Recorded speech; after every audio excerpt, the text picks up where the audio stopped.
Avez-vous déjà entendu l'histoire du roi né dans une étable? C'est un début étrange pour un roi, n'est-ce pas?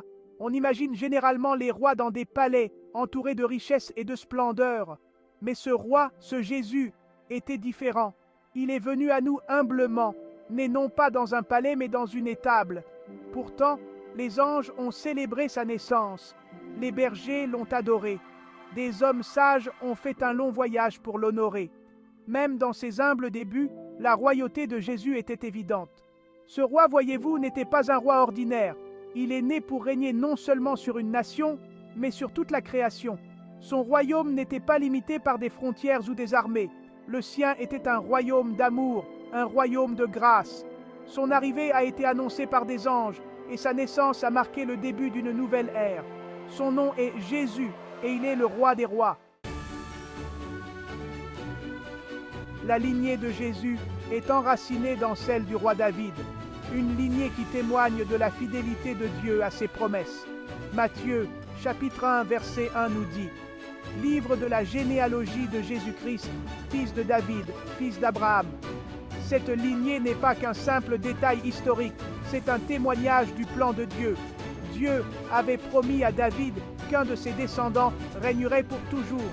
Lorsque les mages sont arrivés d'Orient, ils ne cherchaient pas un bébé sans défense.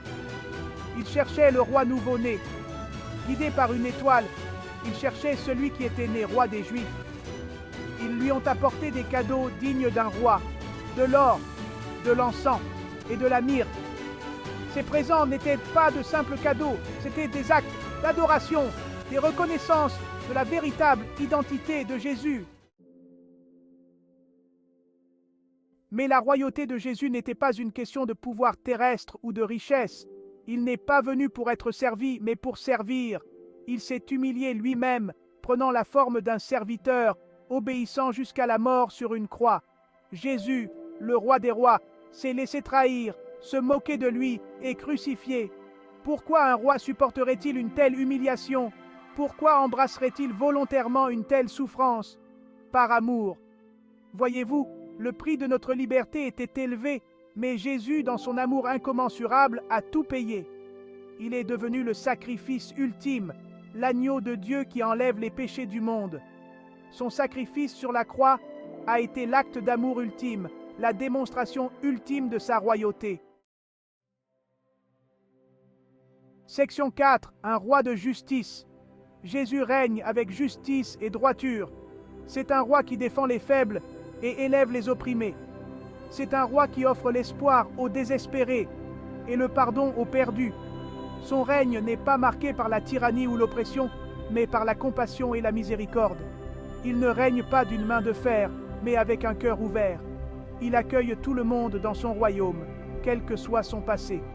Son amour ne connaît pas de frontières, et sa grâce est suffisante pour tous. C'est un roi qui juge avec équité et dirige avec amour. Il est l'incarnation de la justice et la source de toute équité. Section 5. Le règne du roi. Le règne de Jésus ne se limite pas à un trône lointain. C'est une réalité présente dans la vie de ceux qui croient en lui.